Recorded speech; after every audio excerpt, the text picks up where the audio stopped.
जैसा कि आपको पिछले वीडियो से पता होगा, सेडिशन लॉ की कॉन्स्टिट्यूशनल वैलिडिटी पर सवाल उठाते हुए लोग सुप्रीम कोर्ट पहुंच गए थे और सुप्रीम कोर्ट ने अपने 12 सितंबर के ऑर्डर में इस मैटर को एक कॉन्स्टिट्यूशनल बेंच को रेफर कर दिया था। अभी हाल ही में chief justice of India DY Chandrachud ने सेडिशन लॉ से रिलेटेड कुछ खास टिप्पणियां कोर्ट के बाहर की है, जिसे हम इस वीडियो में आज चर्चा करेंगे। सेडिशन लॉ के रिलेशन में किन लोगों को उन्होंने इम्पोर्टेंट बताया है और किन लोगों पर लॉ प्रोफेशन डिपेंडेंट है, इस वीडियो में आगे देखेंगे। सबसे पहले शुरू करते हैं कि ये सेडिशन लॉ है क्या। प्री कॉलोनियल टाइम से चला आ रहा ये लॉ IPC में सेक्शन 124A के थ्रू 1870 में लाया गया था।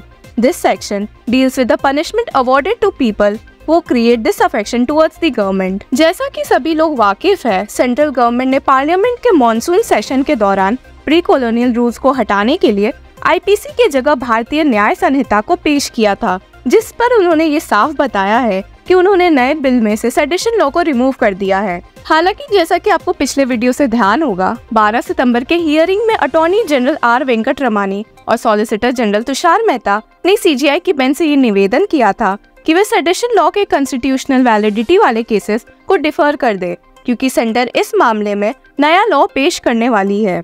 हालांकि चीफ जस्टिस ऑफ इंडिया ने इससे इनकार करते हुए इस मामले की हियरिंग एक कॉन्स्टिट्यूशनल बेंच को करने को कहा, जिसमें कम से कम 5 जजेस मौजूद रहेंगे। पार्लियामेंट में पेश हुए बिल की बात करें तो अभी हाल ही में सेंटर ने ये भी कहा है कि वह विमेन रिजर्वेशन से जुड़ा एक बिल भी पास करने की कोशिश में लगी हुई है।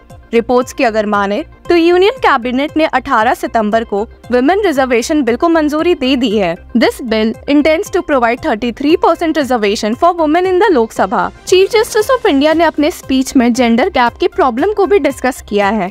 आइए डिटेल में देखते हैं कि CJI ने अपने स्पीच में क्या क्या कहा है। CJI ने ये सारी बातें महाराष्ट्र लॉ यूनिवर्सिटी औरंगाबाद के कन्वोकेशन सेरेमनी में 17 सितंबर को कही थी। आपको बता दे कि वे वहां के चांसलर भी है। और तो और इस इवेंट में सुप्रीम कोर्ट जजेस जस्टिस अभय S. ओका who hails from Maharashtra and Dipankar Datta, former Chief Justice of the Bombay High Court, along with Bombay High Court Chief Justice Devendra Kumar Upadhyay भी मौजूद थे। सेडिशन लॉ के बारे में बात करते हुए CJI ने इस बात पर जोर दिया कि पहले के जमाने में सेडिशन लॉ किसी और वजह से यूज किया जाता था और अब किसी और वजह से यूज किया जाएगा। उन्होंने सेडिशन लॉ को एक माध्यम बताते हुए कहा कि पहले के समय में ये लॉ लोगों को बहुत दूर भेजने के लिए यूज होता था। प्री कॉलोनियल के टाइम का ये लॉ मोस्टली इंडियंस के खिलाफ गलत तरीके से यूज होता था। चीफ जस्टिस ऑफ इंडिया ने मेन इस बात पर जोर दिया कि लॉ सेम रहे, पर कौन इसे यूज करता है वो ज्यादा इम्पोर्टेंट है। He said, but the same law today has different aspirations. The difference is that when the law is wielded with compassion, the law is capable of justice. It produces injustice when wielded arbitrary power. The law is the same. It depends on who wields the power in their hands. और तो और CJI ने lawyers और जजेस से ज्यादा important role एक civil society का बताया है।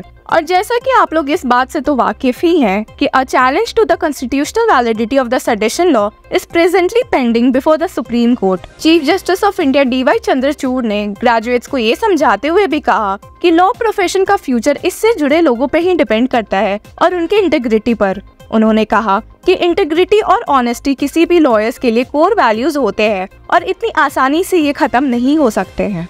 He said, Integrity and honesty are the core of the legal profession, and its prosperity and destruction depends on the behavior of the people associated with it. उन्होंने ये भी कहा कि लोग दूसरों को बेवकूफ बना सकते होंगे पर अपने मन की आवाज को नहीं। He said, We all sleep with our conscience intact. With honesty, we will either survive or destroy ourselves. उन्होंने जजेस और लॉयर्स को एक दूसरे के साथ अपने रिलेशंस को भी सुधारने को कहा है। अगर दोनों एक दूसरे को रिस्पेक्ट नहीं करेंगे तो जुडिशरी अच्छे से फंक्शन नहीं कर पाएगी। अपने पॉइंट को आगे बढ़ाते हुए उन्होंने लॉ प्रोफेशन में इक्वलिटी को एक इम्पोर्टेंट पार्ट बताया है। उन्होंने कहा कि उनका मेन गोल इस प्रोफेशन में जेंडर गैप को कम करना है। CJI DY चंद्रचूड़ ने जजेस को इस गोल में एक इम्पोर्टेंट रोल प्ले करने को कहा है और इसी की वजह से ये जेंडर गैप कम हो सकता है। अभी हाल ही में जैसा कि आपको पता है, सेंटर ने कहा है कि वे महिलाओं के लिए एक रिजर्वेशन बिल पास करेगी। इस बिल से लोकसभा मेंबर्स में 33% सीट्स महिलाओं की रहेगी। ग्रेजुएट्स को ये भी समझाते हुए CJI ने कहा कि उनके समय लॉ फील्ड में सिर्फ 1-2 ऑप्शन ही हुआ करते थे, लेकिन अभी इस फील्ड में बहुत प्रोग्रेस देखने को मिल चुका है। He said, Our profession is so radically different today and I'm thrilled to say that law is no longer a one-track profession. If I may say so, Today, it opens up a world of opportunity. CGI ने औरतों और students को समझाते हुए कहा कि ये कोई बड़ी बात नहीं है अगर उन्होंने कॉलेज के बाद फिगर आउट नहीं किया कि उन्हें करना क्या है। लॉ प्रोफेशन की तारीफ करते हुए उन्होंने कहा, law is not just a discipline. The substance of law is grounded in compassion and a tradition of humanism. There is no law, really, if it exists, except for the quest of justice. Law को दूसरे profession से अलग बताते हुए CGI ने ये भी कहा कि लॉयर सीधे लोगों को शूट नहीं कर देते जो उनकी बात से सहमत नहीं है, और न ही उन लोगों का बहिष्कार करते हैं जो एक डिफरेंट वे में खुद को कैरी करते हैं, पर लॉयर्स लॉजिकल और रीजनेबल बातें समझते हैं। He said, our profession represents a culture of inclusion, which is something more than tolerance, which is when you are required to subsist. When you respect people who are different from you, you recognize the need for including that people of all hues in our society are entitled to lead the same good life as each one of us. अपने speech को खत्म करते हुए CGI ने students को life enjoy करने और बस काम को सीरियसली लेने को कहा। He said, embrace the shades of experience, the hues of diversity and vibrancy of passions to enhance the tapestry of your life.